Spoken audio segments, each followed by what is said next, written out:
AI-driven search is a bit of a different beast. It's the next evolution of online search. And you have to think in terms of the next evolution of SEO. And that's what we call AIO, AI optimization. A lot of firms fall into the trap of being undifferentiated. They do everything for everyone. But in the age of AI, the LLMs, the AI bot has to know who you are in order to provide you as an answer. More and more you hear people saying, well, I got that lead from chatgpt, right? That's going to be the most prevalent channel in the near future. There's a massive opportunity in this now to really differentiate yourself from that law firm next door, because your thought leadership will get picked up if you do a good job. On the front end, you're presented in a way that humans benefit from, but on the back end, you're structuring it, and that's the balance between.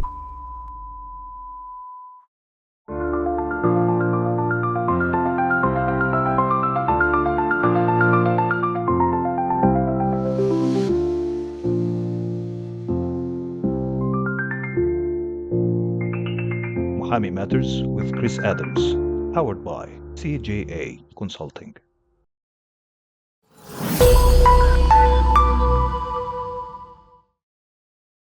Hello, welcome to Muhami Matters, where credibility meets clarity in legal and professional services. I'm your host, Chris Adams, founder of Muhami and CJA Consulting. As many of our listeners know, I spend my time working with professional services firms, lots of law firms especially, at the point where growth becomes harder to manage. So my role is to help leadership teams turn expertise into clear market signals that support credibility, better client decisions, and sustainable business development. What does that mean? Well, we're going to talk about it today. So today's conversation sits at the intersection of business development strategy, which is what I was talking about, and next generation visibility. As AI-driven search and summarization tools increasingly shape how expertise is discovered, firms aren't just competing to be found. They're competing to be interpreted correctly. To explore this today, I'm joined by Tim Hawk, CEO of ICVM Hawk, and Rose Moran, their Chief Revenue Officer, and also founder of Crafted Identities. Tim and Rose work really deeply in the execution of marketing strategies, particularly SEO, AI optimization, often referred to as GEO or AEO, content systems, and website strategy for professional services firms. Today, we're going to use law firms as a case study, but the lessons that we talk about apply to almost any professional services business. In other words, any business that sells its expertise.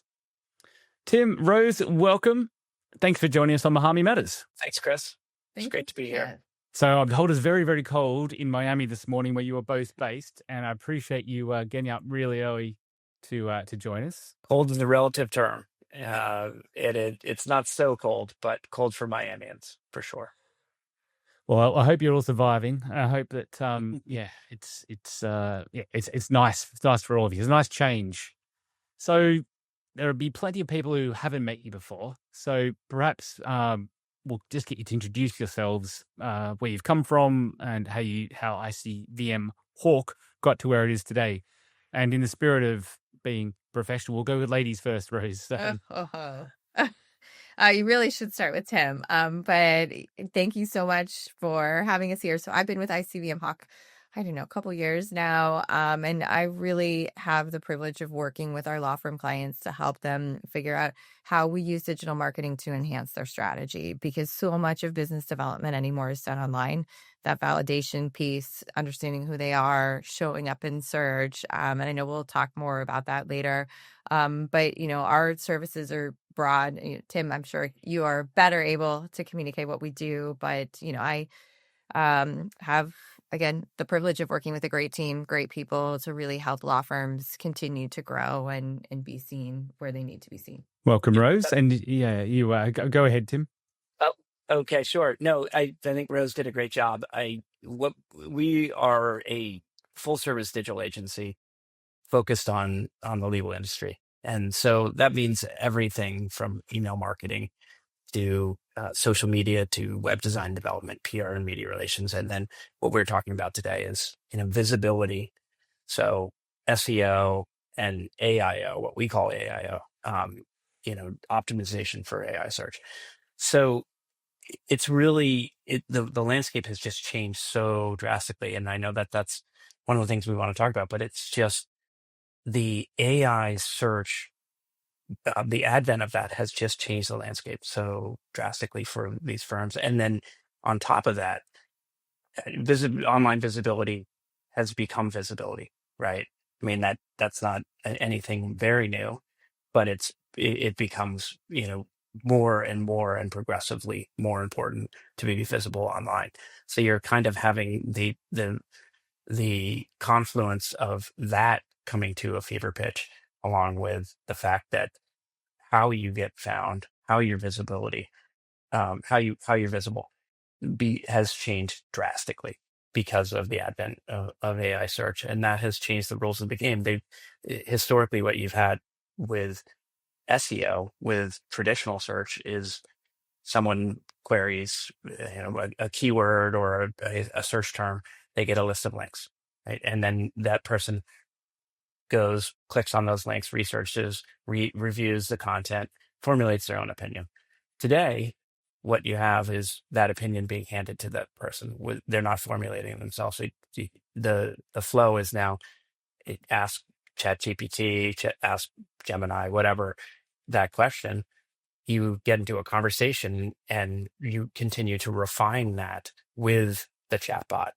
And then once you have a sufficient answer, one that it satisfies your need, you then get the ability to then validate that. But you've been given this answer. It's been presented to you like it's being presented by, as if someone is giving it to you, another human being is giving you that answer, and in a way as if it's absolute fact. And the truth is, it isn't always. It isn't always accurate. Sometimes there, these, as we all know, these large language models have hallucinations, and they try to answer things in a way that maybe these AI search answer engines think you want to hear.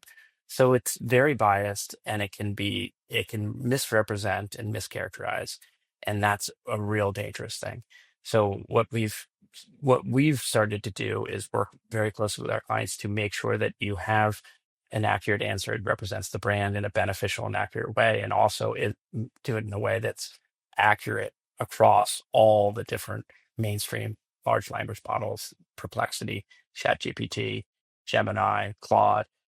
There are ones that are cropping up that are vertical that we also need to take into account, but those are the main ones right now. And it's more and more you hear people saying, well, I got that lead from ChatGPT, right? That's going to be the most prevalent channel for sure in the near future. And it's already taking on just a massive adoption. I think that the numbers that we had, latest numbers we had, were it was like it had grown 400% year over year. And you're starting to see these really disruptive trends, ones that you can take advantage of, but disruptive trends like zero-click searches, people getting answers, that answer being sufficient so they're not clicking on anything. And that's to the tune of 70% of people now. 70% of searchers are not clicking on anything. So the importance of getting that answer right has taken on a dramatically more importance than ever before. You always had that opportunity for them to come to your firm or to your website, and then to manage the impression, to help them form the right impression about who you are and what you're good at and who you serve and all the things that go into a brand. Okay, so thank you both. That's super interesting. Just to explore a bit more on your background, and I think we could probably tell by the slightly different angles from the answers there. So, Rose, I believe you come from probably a more marketing background. I think you worked a lot inside AmLaw 100 firms and other. And Tim, I think I think you come from more of a technical point. So, Rose, give us a bit more about your background and sort of how you've gotten to where you are today, and what's, I guess, sparked your interest in the work that ICVM Hawk focuses on. Oh God, my background's been very, roller coastery, I guess is the best way to say it. So I started my career in consumer products goods and then landed in a law firm environment and stayed for a decade. So I worked in-house in an AmLaw 100 firm doing everything from business development, pitch proposals, event management, sponsorships, MarTech, communications, you name it. The last handful of years I was there as the marketing director and managed soup to nuts marketing for the firm. I then left in-house because it was a great experience, wanted to do something different, and went to the agency side. So I worked for a trial graphics company for a while. So we did medical illustrations, animations for construction defect, personal injury cases. So I've really been able to work on both sides, on the defense side and the plaintiff side, to have an understanding of how all things work in the legal industry and what are the needs of a firm to be able to not only help a client be successful, but help them grow to be a successful firm as well. And then bring all that to ICVM Hawk to be able to advise clients on what I've learned is needed in a firm to be successful, to be able to really understand the marketing people on the inside, to realize what pressures they're under, what they're being asked, how they need to communicate it with the lawyers. Because oftentimes the attorneys are very smart, but you have to talk to them in a way on how they understand marketing so it makes sense for them and it makes sense for their business. Jargoning just, it doesn't work. And so we have to be really thoughtful about how we position strategies that make sense for those marketing teams and for those attorneys, because we've got to be able to have an understanding of where they're at to be able to advise in the best possible way. So, long story long, lots of legal, lots of helping people. Yeah, professional services is unique, definitely a unique take. I mean, you and I have a very similar background, albeit in different countries, but similar issues where a lot of it is having that understanding of the way that attorneys and lawyers think, and how they progress through their careers, and then how their needs have changed, and supporting them, advising them as best as possible. Yeah. And how you build your credibility, how important details are and timelines, because that's the expectation they're held to for their clients. And so we need to hold that for ourselves, for them. Oh, so nobody wants a lawyer, but they need one. It's like Yeah. a distressed purchase, which is, I stole that. Somebody said that to me, and I was like, yes, that is exactly how you describe buying a legal service generally. It's a distressed purchase. There's something really good happening to you. You're doing a deal, you're selling a company, you're buying a company, or signing a contract, or something exciting, or it's the other way and you're being sued or you're suing somebody. So it's distressed purchase. So I agree. Yeah, there is a certain way to think about it. And Tim, you come from a different perspective. So give us a bit more background on you. Sure. Yeah. So my whole career has been 30 years, almost 30 years, I should say. It's been that sort of the cross of digital technology and marketing.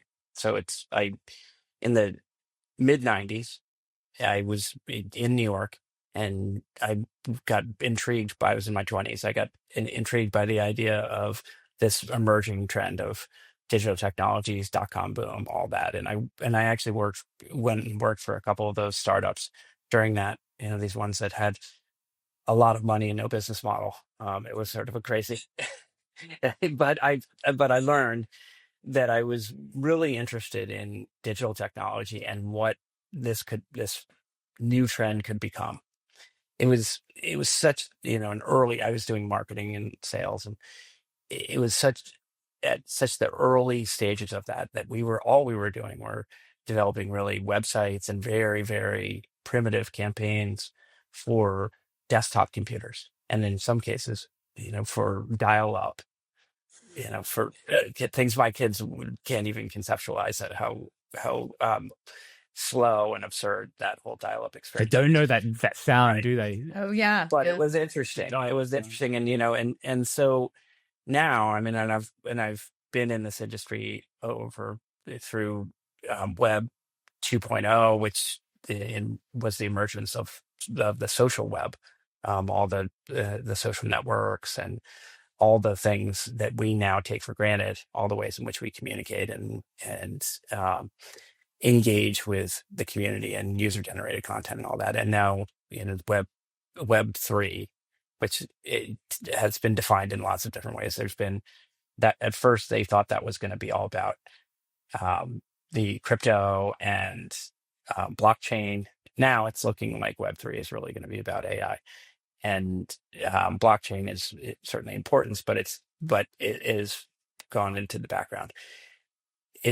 So that's been what has sort of tied all of those stages of my career together, is just an interest in what you can do, the products you can create, the experiences you can create, and the ways in which you can reach these people and engage them. And so I come to this stage in my career, 10 years of building this business, and it's unique because we've really realized we want to focus on a very specific industry, very specific type of marketing problem we want to solve, and the importance of doing that with digital technologies today, because these legacy industries haven't always embraced that. Right, the legal industry has been slow to adopt things like having really sophisticated websites, uh, generating brands online, things that we talk about and we try to evangelize a little bit. But that's where Rose's experience and my experience come together and make us what we are today.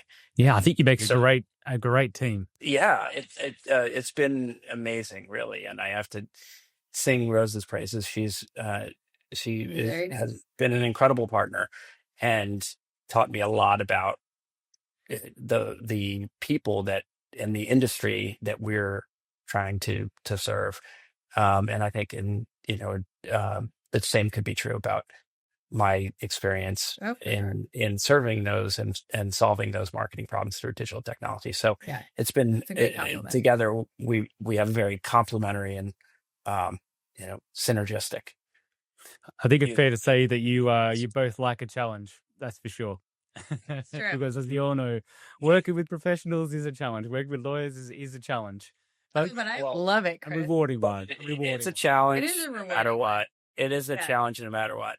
What I think is every target industry, every target that you're trying to focus on delivering these type of services for, there will be challenges.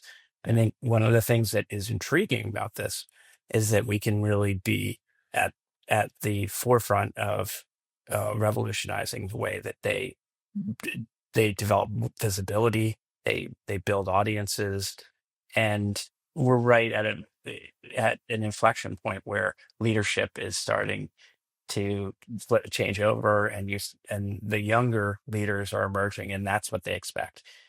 It's convincing some of the older partners that the importance of the moment and why they should be listening to us and why they should be following these recommendations. But that's okay.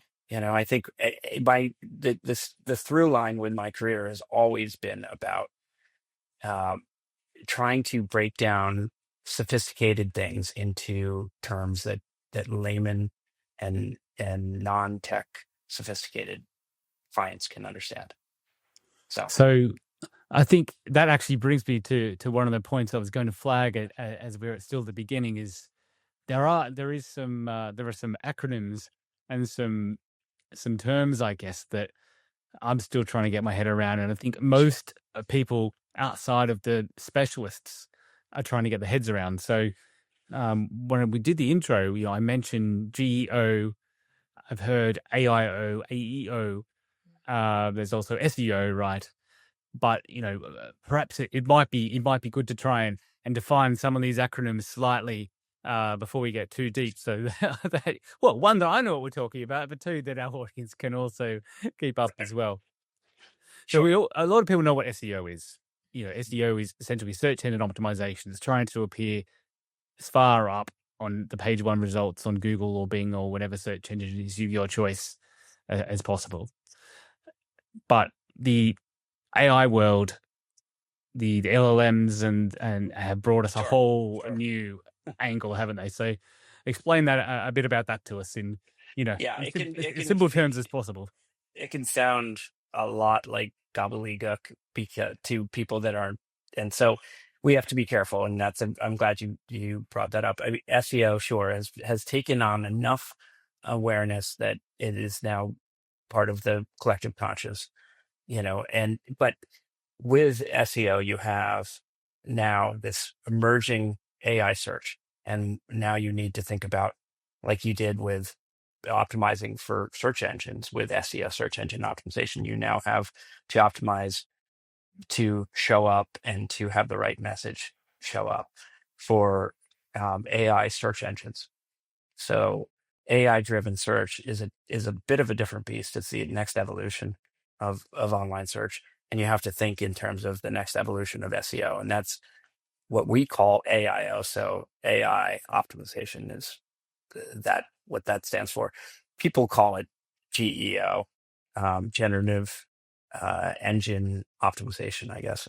And then there's AEIO, or Rose, help me here, but Answer it's engine. it's a bit of Yeah. like alphabet soup out there, because no, the industry hasn't landed on one term that everyone's using. So people are calling it different things.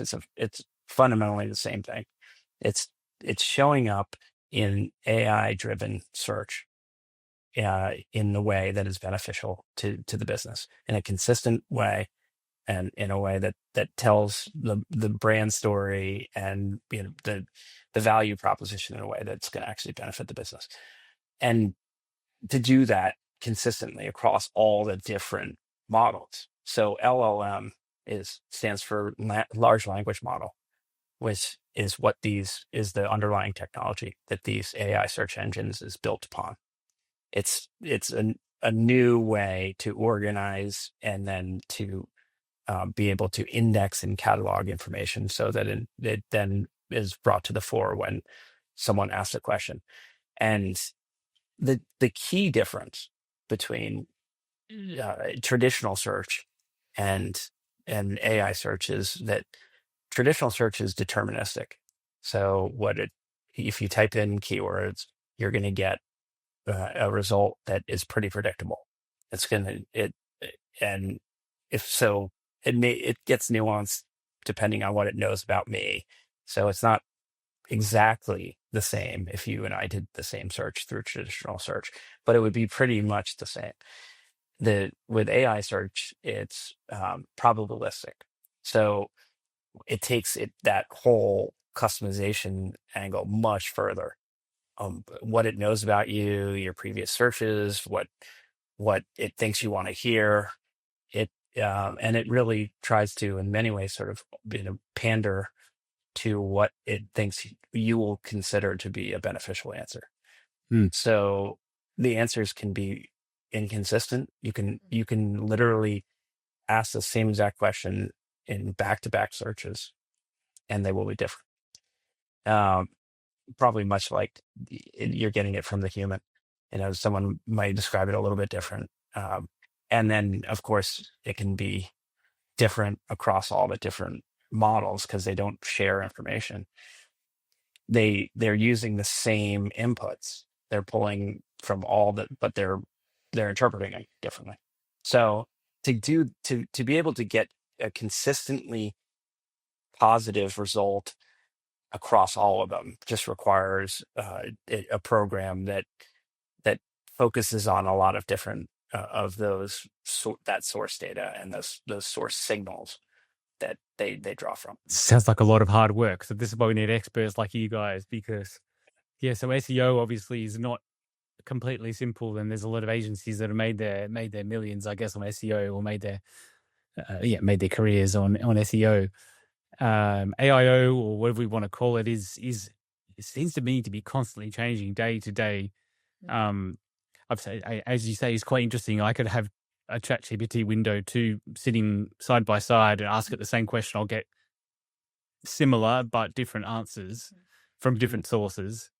And I guess some of the large language models, or would you call them generative AI? Some people call them generative AI and other things, but they will give you different answers, and some of them will tell you the sources and some of them won't. Sometimes you have to push them. So it is a bit of a minefield, as I guess people or organizations who have made their reputations through thought leadership, like law firms, like accountants. That's often been the traditional way to stand out, is have great thought leadership. And that's the way you differentiate yourself from the law firm next door. And I guess from my point of view, and I'd like to test your views against this, there's a massive opportunity in this now to really differentiate yourself from that law firm next door, because your thought leadership will get picked up if you do a good job by generative AI or by LLMs. And if you have a different opinion to that person next door, then that will get picked up and taken into account. So where do you think the opportunities to lie in that point of view, from that point of view? I definitely think it has to go back to the firm's plan. And so I think a lot of firms fall into the trap of being undifferentiated. They do everything for everyone. And think that has worked for a lot of them very well. But in the age of AI, the LLMs, the AI bots, the machines, whatever you want to call it, has to know who you are in order to provide you as an answer. Because as Tim said, it is probabilistic and it's based on what it thinks you want to know. And what you want to know has to be of value to you.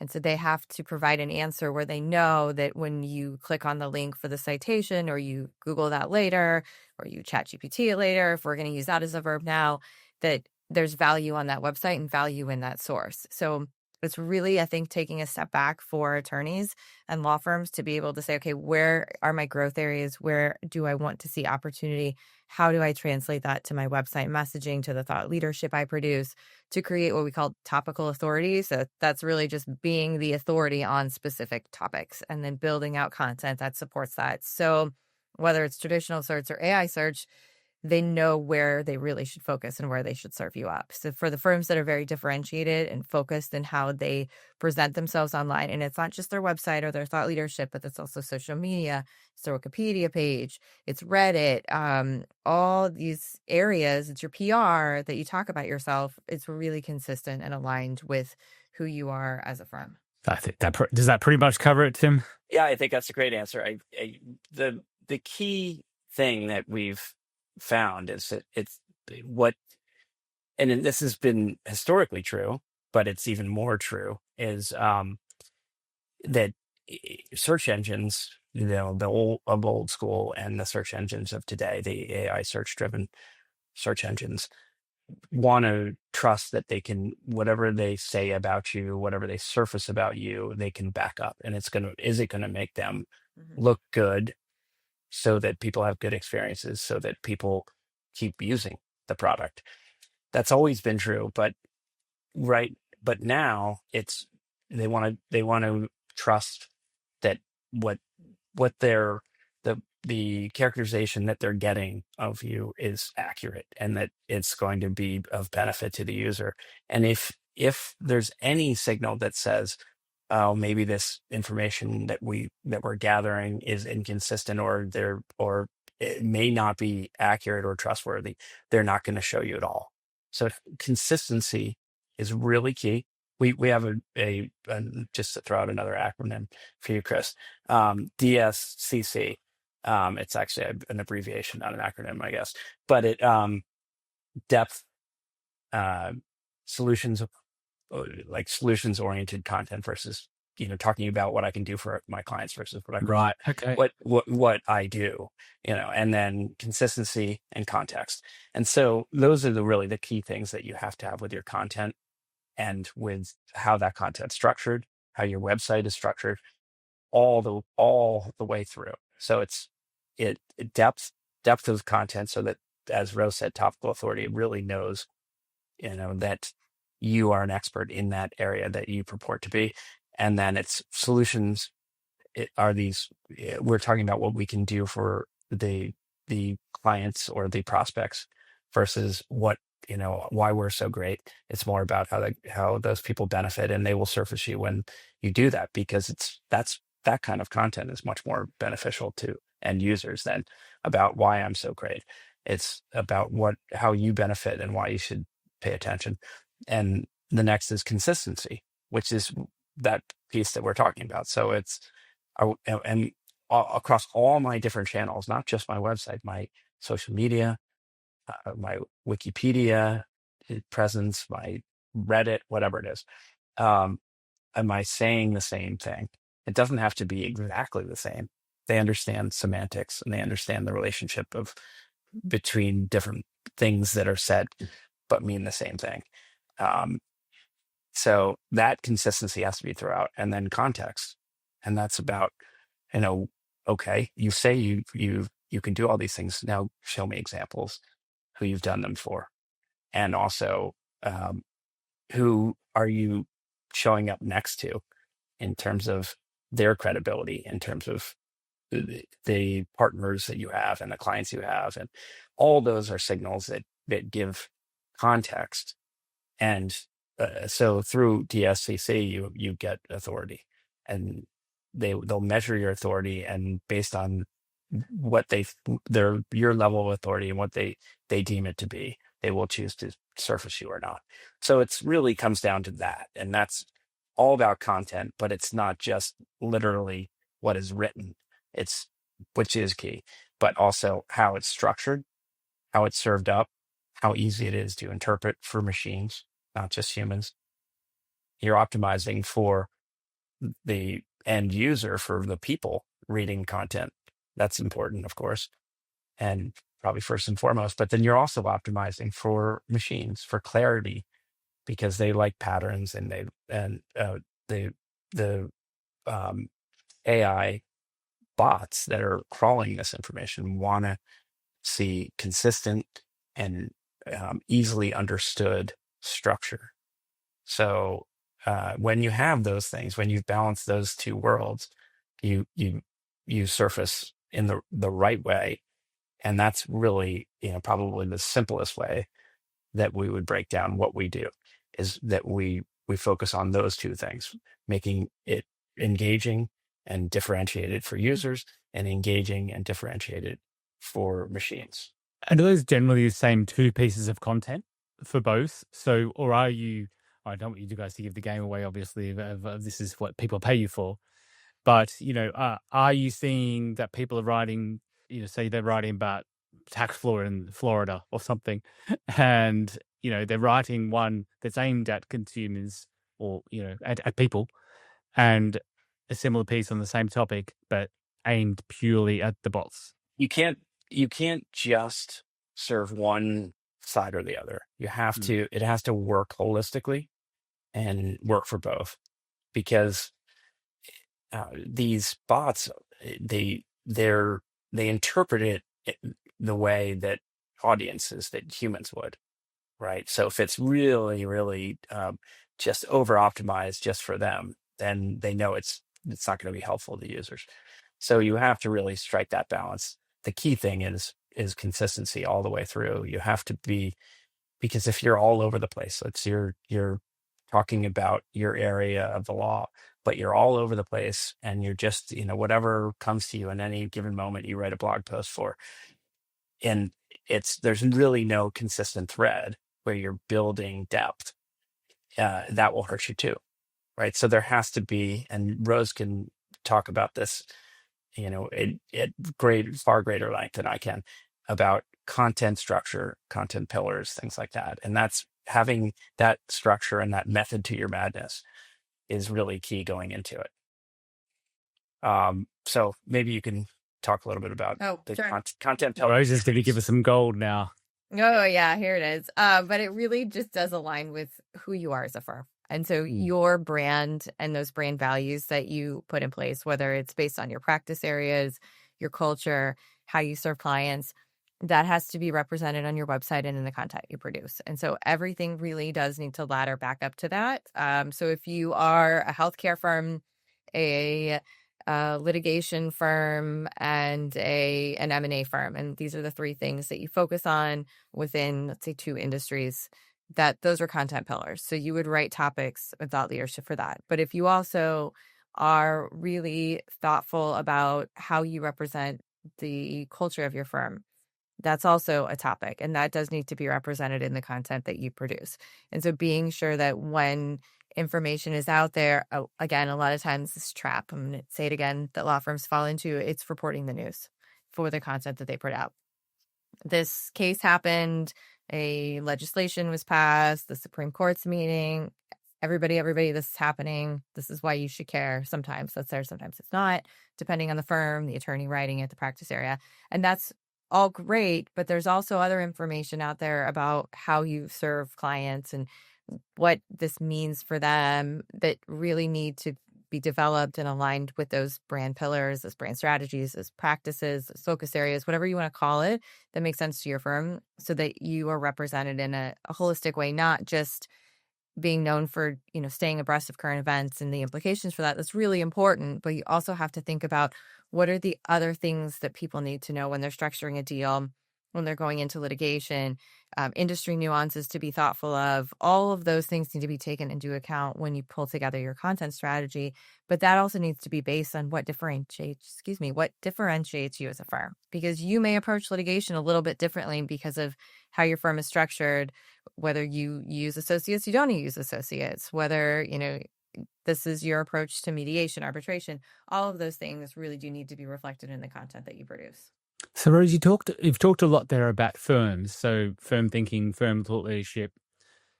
What about the individuals who are writing this? So, I mean, one reason why a lot of people have written thought leadership, lawyers, other professionals, is personal brand, is standing out, and you're representing your firm, so it's a double thing. But Fine line, yeah. yeah, and in the end, I guess if you think about, this is a question for you actually, because we might have differing views, but if you were at that point where all of a sudden you need legal advice, are you looking for a firm or are you looking for an individual? I think that's my take, is it's both, because I say this to everyone I talk to about legal, is I don't think people understand how personal the legal industry is. It is truly about the people in it. Like, when laterals move firms, you have to work really hard to be sure that that client is ingrained in your firm and it's not just a personal relationship. That personal relationship matters. Even if they are ingrained in the firm and you do 6 areas for them, they still may leave because of that personal relationship. And so the content you produce, yes, it is brand building. Yes, it is thought leadership that supports who you are as an attorney. But when you are not in a small firm with a handful of people, I think you have to be really thoughtful about how you partner with your marketing department to create content that not only serves you and your practice, but also serves your larger practice group and your firm as a whole. And so that can be tricky, and that probably feels a little more bureaucratic than it has to be. I think it's really just understanding what's the direction the firm wants to go in and how do I fit within this. And oftentimes, if you're a partner, you should know that, and you do know that, and it's based on the book of business that you have and your business development goals and your hours goals. All those things tie into how you build your personal brand and what you want to be known for. But if you are at a smaller firm, let's say if you're on your own or there's a handful of attorneys, I think your personal brand is equally as important as if you were at a larger firm. And sometimes it's one and the same. If it's your firm, it's your name on the door. And so how do you be sure that those two are in alignment, especially if your plans are to grow? If your plans are to be a solo practitioner, then making sure that your firm is known for you is really important too. And content does all of that. It tells your story, but also you have to be comfortable maybe at a personal attorney level on your LinkedIn. This isn't content that's going to go on your firm, but on your LinkedIn page, to talk about who you are as an individual, because we still connect with people on a people level, not just a business level. And so how do you then tie that into your social media posts, but also be sure that it is in alignment with the firm's likely social media policy and what you want to be known for and what your clients will appreciate and what you're comfortable with? Because oftentimes there is a level of discomfort sharing information. Oh my gosh, I can talk, I swear. Sharing information about your personal life. That's true. But people do buy people. So yeah, that personal touch does make a big difference. You mentioned the marketing team in there, Rose, which is quite interesting because there's a number of perspectives that lawyers think about their marketing and business development teams. Yes, there are. And they're wonderful humans. Absolutely, we are. So, we are. They are. Yes. They are. Yes. They are. But is so as you were talking about that, it made me wonder, what is the role of the firm in providing resources for the attorneys, the lawyers in this new age of generative AI and, and trying to generate that content and get the traction. traditionally, I think for the most part, attorneys have, well, at least in my experience, have drafted the content from scratch. It's them who's drafting it. Even if it's someone in the team, is usually a fee earner, who's writing it. But there are probably a lot of lawyers and fee earners who don't have quite that understanding of AI and the messaging the nuances that you've just mentioned. So I guess few parts of that question, a few angles. What resources does the firm then need to provide to ensure the consistency of the content that's going out that you and Tim both mentioned? And I guess what does that resource look like? Presumably it is the marketing team who have some responsibility for being more up to speed, I guess, with the newer techniques. And where is the border? Where is the border? Well, that's a tough question, and I think it's going to depend firm by firm, to be very honest. I think at a very high level, there is a responsibility of the marketing team to be sure that the practices have an understanding of where the firm's strategic plan is and what are the growth areas within that practice. And I think then taking that information, that leads to a content strategy and what the attorneys should be writing about.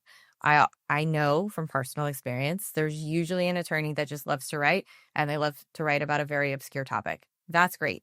But you have to balance that out, because you don't want to discourage this person, but you have to balance it out with topics and information now that aligns with where the firm wants to go, so that you show up in these search results in the areas that you want to show up with, not with, just because you have a very prolific writer in a secondary practice. So having those very honest conversations with the practice leaders or the head of the firm about what you need to do to be able to get topics aligned with that is really important.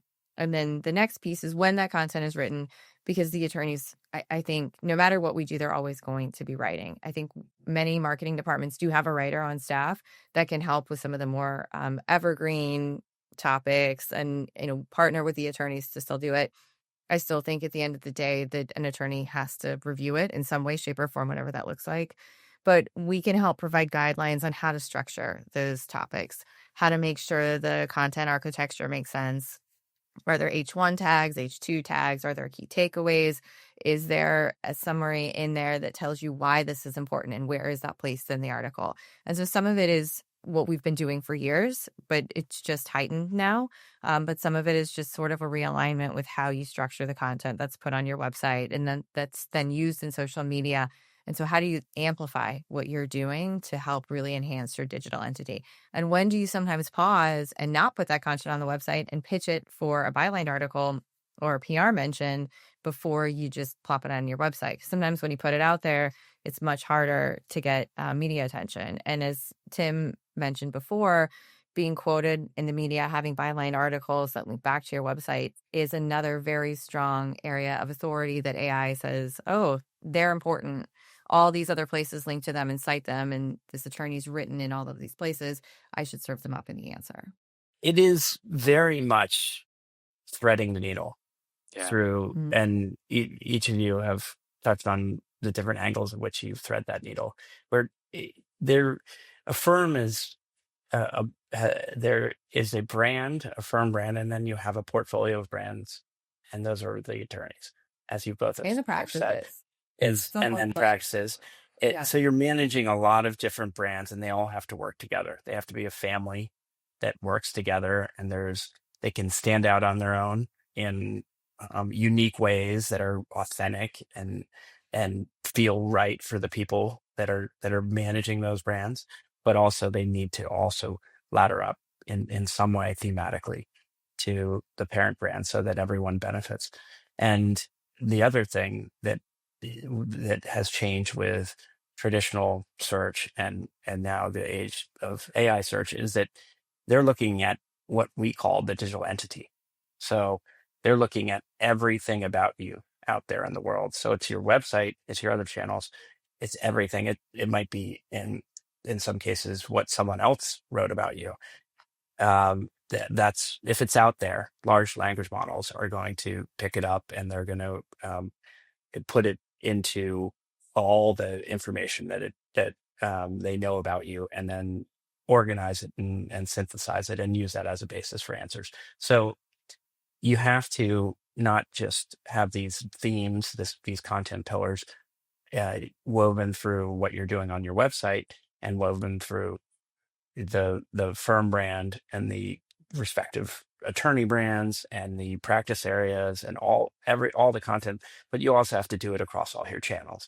So structuring it in a way that puts the structure that AI models want, but with some flexibilities that humans can live with, is where you strike that balance. That's threading the needle.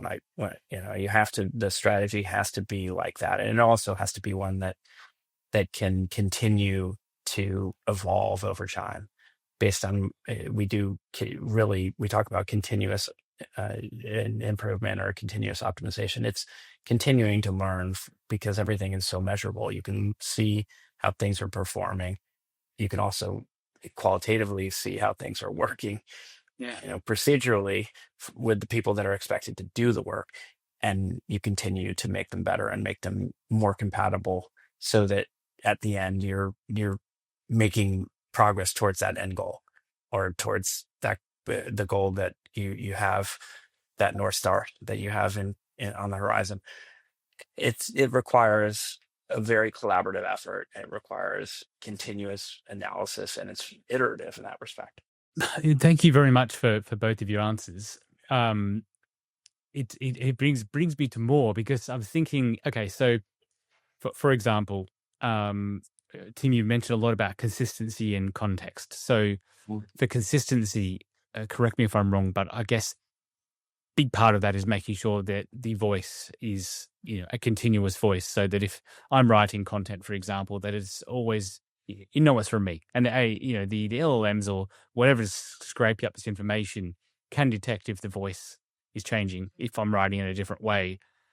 But at the same time, you'd be silly, I guess, not to use some kind of AI tool to do the first draft of an article, or a PR press release, or a speech, or whatever.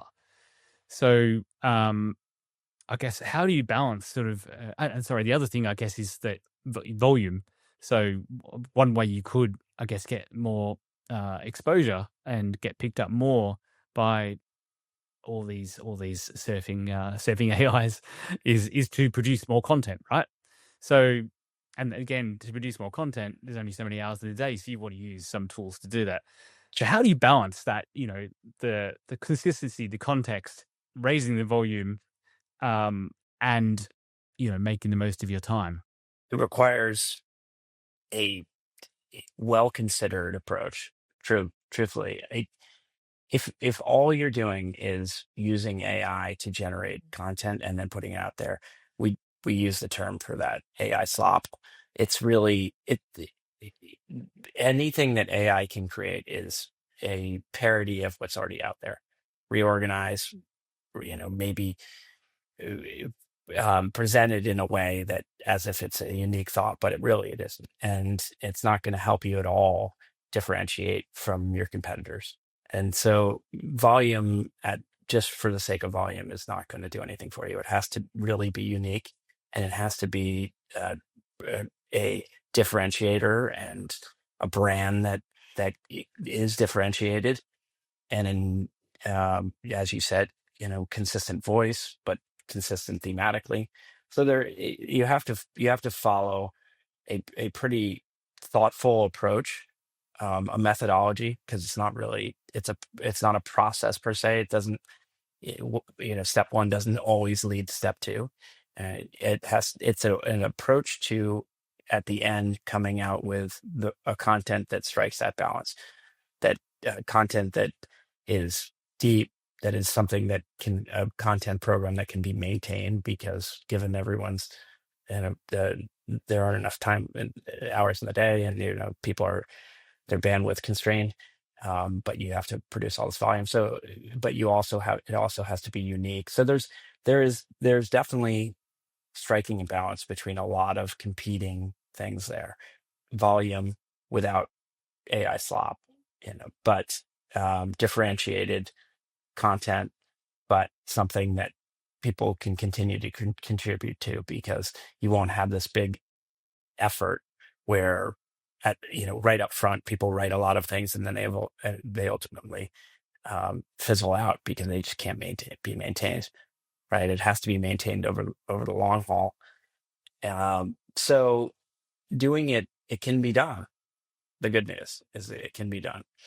It just needs to needs to be thoughtfully put together. It needs to be informed by a custom research that it says focus. If you can focus on these particular areas, you're going to make a headway against your immediate competition.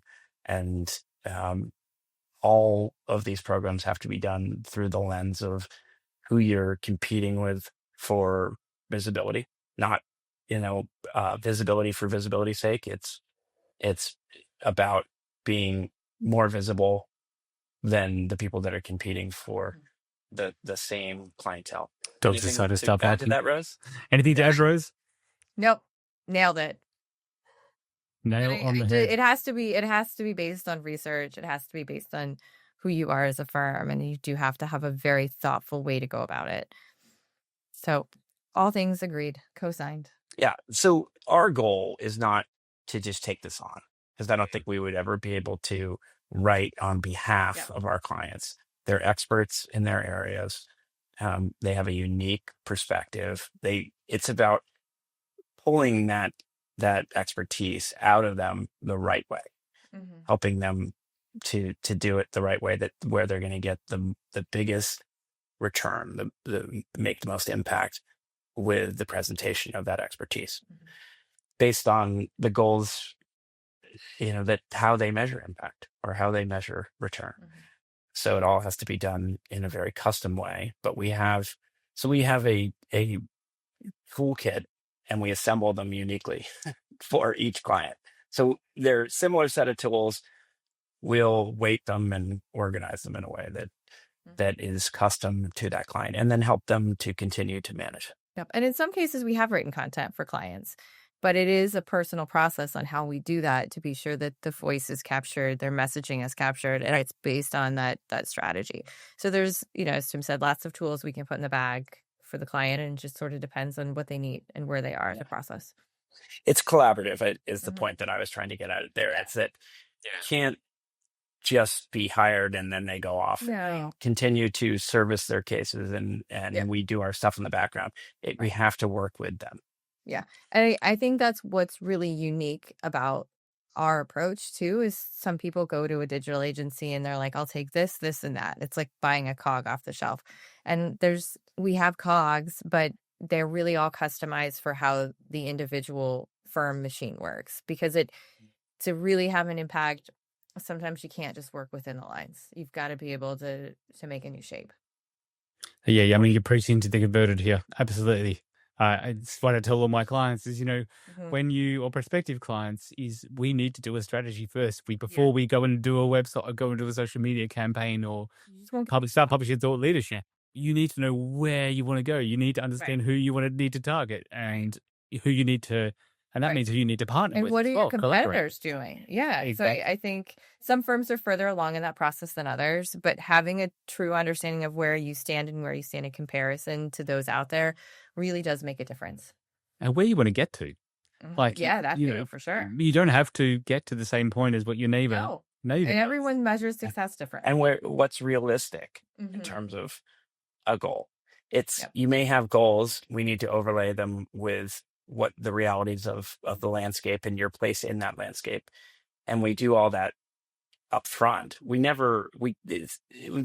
couldn't provide any value without first doing that research, understanding who the client is, what where they are currently today, where they want to go, where their competitors are trying to go, and what stands in their way, and how do we put together a program that can make meaningful strides towards that goal.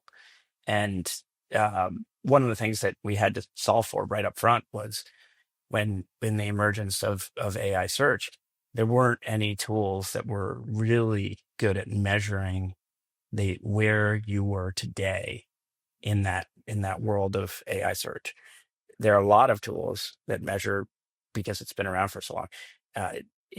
where you are with respect to traditional search SEO tools, but we needed something unique, and we actually built our own platform Mm-hmm. that does that for us. That compiles and synthesizes the signals out there in a way that is unique, and that uniquely usable for defining a strategy, like something like sentiment, right? It's hard to find sentiment analysis out there that is done through a tool, through the traditional SEO tools. But sentiment is one of the most important signals you can look at when it comes to AI search and large language models. What does it think about you, and how's it presenting you to the world? It might be, you might have a lot of visibility, but it's not, if the sentiment is negative, that's not real useful. We need to understand that too, as much as how visible you are and how often you're being surfaced. So I'm going to move to a very personal example now, actually, based on what you just said. So Muhami, as you know, Muhami is a platform that I've set up to help lawyers get warm leads. Effectively, is to help people find answers to legal information, legal questions in the UAE and across the Middle East. And the idea is that people can self-service. If you're a company or an individual, and you can find, we've got over 500 pieces of content on there that allow you to hopefully find an answer. If you can find that answer and solve that issue yourself and take it away, and that's so much the better. It's a win for you, and it's a win actually for the lawyers, because they would have probably spent an hour, 2 hours giving you advice on that, but it wouldn't have led to a long-term engagement. It wouldn't have been a productive relationship in the end. So that's great. But what we've found is there's the SEO. So Google, Bing loves Muhami. And now we're seeing increasingly that answers on Muhami are surfacing on ChatGPT, on Grok, on Perplexity, which is really fantastic. But what to do with that information is the next biggest thing. So I've got some of the lawyers on the platform saying to me, Chris, I'm not getting any leads from Muhami. I'm like, I guarantee you are, but we can't connect those two dots at the moment with, a AIO or whatever you want to call it, because I can see, for example, on my analytics that ChatGPT's referenced it, Perplexity's referenced it, but what it's done with that information, I don't know. So perhaps your tool does help with that, but that is, I think, the next step is to try and work out what the ROI is.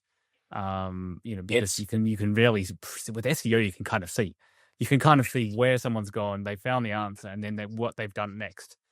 It seems much harder. Yeah, less and less so.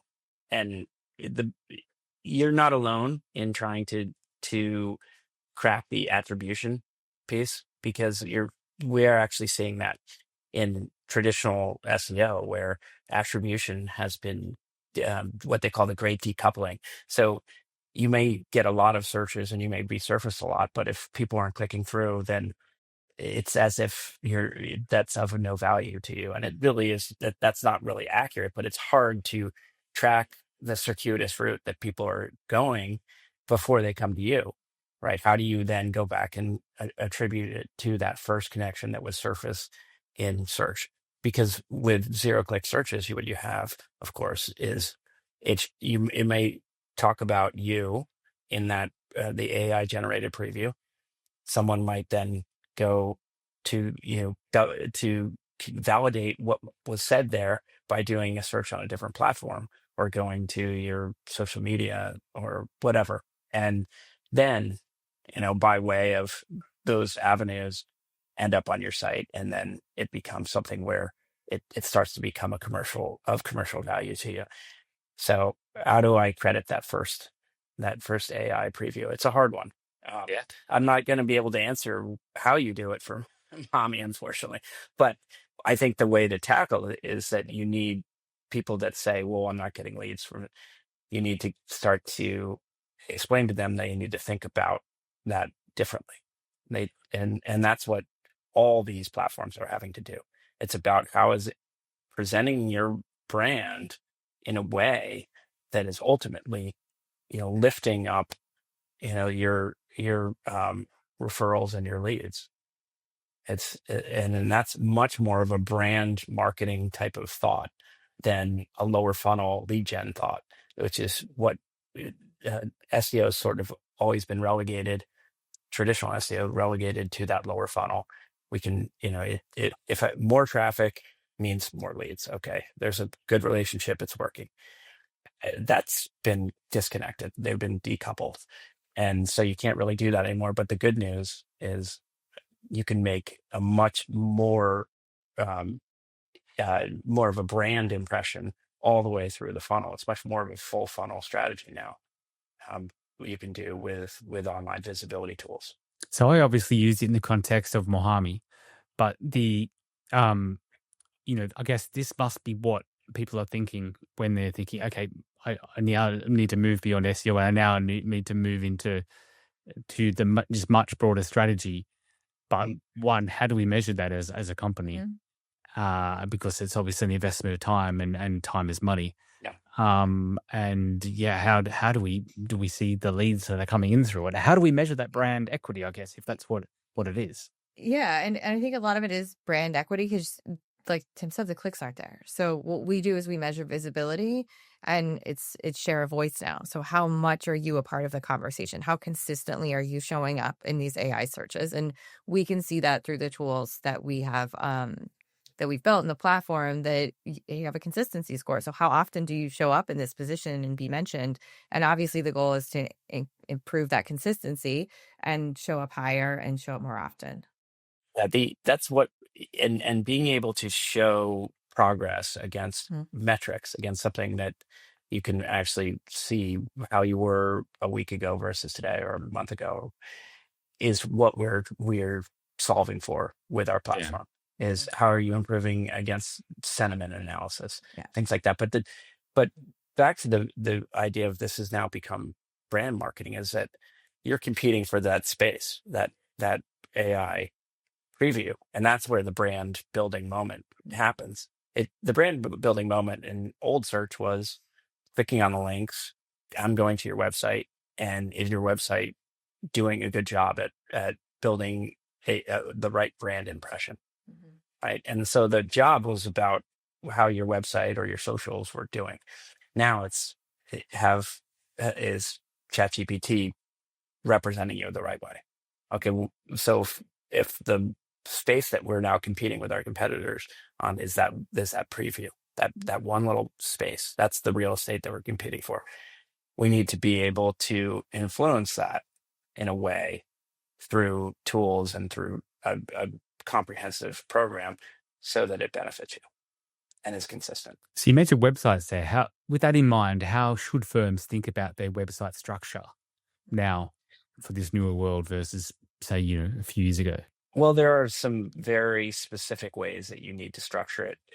So on the front end, you present it in a way that humans benefit from, and hopefully they're taking away the right information. But on the back end, you're structuring it, and that's the balance between machines and humans, optimizing for machines versus humans. On the back end, you're optimizing for machines, and so you're putting it into structure and putting metadata and signals in the back end that are invisible to humans but very visible to machines, and that includes things like schema markup. It includes things like semantic markup. And so these are things that have been around for a long time with SEO, but they've taken on more importance with the advent of AI search. Okay, so there is quite a lot to think about, and I think people need experts like yourselves. And I haven't come across anyone else who's really doing this, so it's really as a really interesting approach. So what I'm taking from all of this really is it's all about alignment. It's all about your brand, your content, and your AI optimization needing to work together. Is that perhaps a simplistic way, but a good way to sum it all up? Yeah, I think that's a good way. Rose, we just did a webinar, and we, at the end of the webinar, because it can sound like we're just rambling on about very technical things. We like to try to have, okay, here are the things that you can think about. Here are the takeaways. If some of that was lost on you, and Rose presented that part, maybe we can talk about that short list of things that we need to that people need to think about. One is starting with an audit, and then it's going from there. So I don't know, yes, if you have this doing the readily audit available. to be sure that you really understand what your position is and the landscape. I think it's really understanding that AI optimization and SEO have to work together. So they're not two separate things. They're just built upon each other. And it's really having an understanding of who you are as a firm and how you want that conveyed. But it really does have to be built on that research and those findings so that you know where you stand and you know how to make an impact. And we know we can't be effective without that collaborative piece. We need to train people, and then we need to help them feel comfortable with the new processes that we've introduced during that training, and continue to be a resource that works with them. But ultimately, over time, they need to be committed to that, and they need to be willing to roll up their sleeves and do that. And it's not something that becomes onerous. As I said, it's threading that needle, but it is something that the firm has to participate in.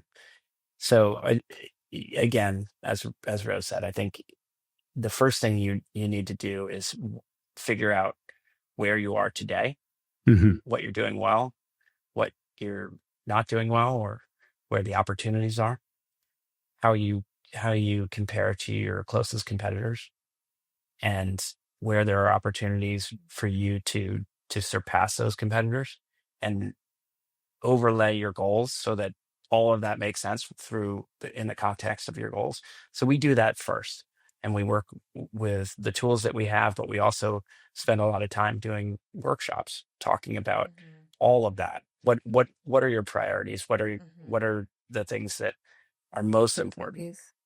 And then we can use that as context to come back with an informed strategy based on our research. So yeah, it's again, that's very interesting, because it's goes into exactly what I recommend as well. So I always say to firms, you need a business strategy. Because effectively what we do is a business strategy to begin with, and then you know what tools you need to use.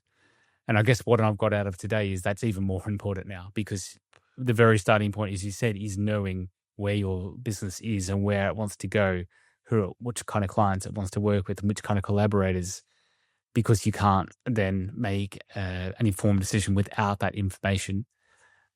So I think we're all aligned on that. And you guys both have some very, very useful tools that you've invented yourself. Hopefully you trademarked it all, and that you've, you roll out to your clients. You do practice what you preach, because you do very informative webinars. So tell our audience about how we can find those webinars and how we can find both of you to get working together. Sure. All of our webinars are posted on our website, ICVMHawk.com. If you sign up for our newsletter, you'll receive webinar invitations. And if you miss it, we'll send you the recording to the webinar. You can find both Tim and I linked on our website and on LinkedIn. Yes, and Rose is the inspiration behind so much of that content. The pithy comments are not mine; they're hers. Assuming you like pithy comments, and then if you don't, they're yours. Yeah, Oh, I like all comments. fair enough. Why not? Why not? Okay, well, thank you very much to both of you for joining us. It's been Thank really you. informative, some really practical tips in there, a lot for people to think about. So is there any last message, I guess, that you want to give out to the audience as to where they should start? Start with strategy. Start with strategy. Yep. Start with reaching out to your trusted BD marketing team and your there trusted, you go, Chris. your trusted experts. Start from an informed place, and make sure whoever you work with, doesn't have to be us, is doing the same.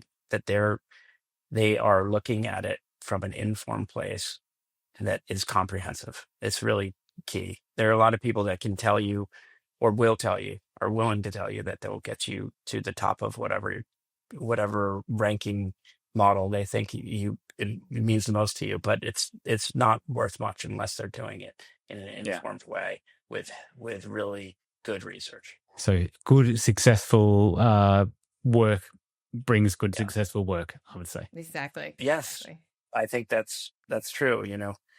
The old garbage in, garbage out. You try not to have garbage in. Right? Brilliant. All right, Tim, Thank you, Rose, guys. ICVM Hawk, thank you very much for joining us today. Thank you. Much you. appreciated. For our audience, that's it for today's episode of Muhami Matters. Again, Tim and Rose from ICVM Hawk. You can find them at icvmhawk.com. If you enjoyed today's episode, be sure to subscribe and share it with your network. For more insights and support, visit muhami.ae or connect with me at CJA Consulting. I'm Chris Adams. Until next time, stay informed and stay empowered. Thank you for joining us on Muhami Matters. If you found today's episode valuable, subscribe and connect with me to stay updated. Join me again soon as we continue to bring you credible insights, practical strategies, and trusted advice to empower your professional journey. I'm Chris Adams. Until next time, stay informed and stay empowered.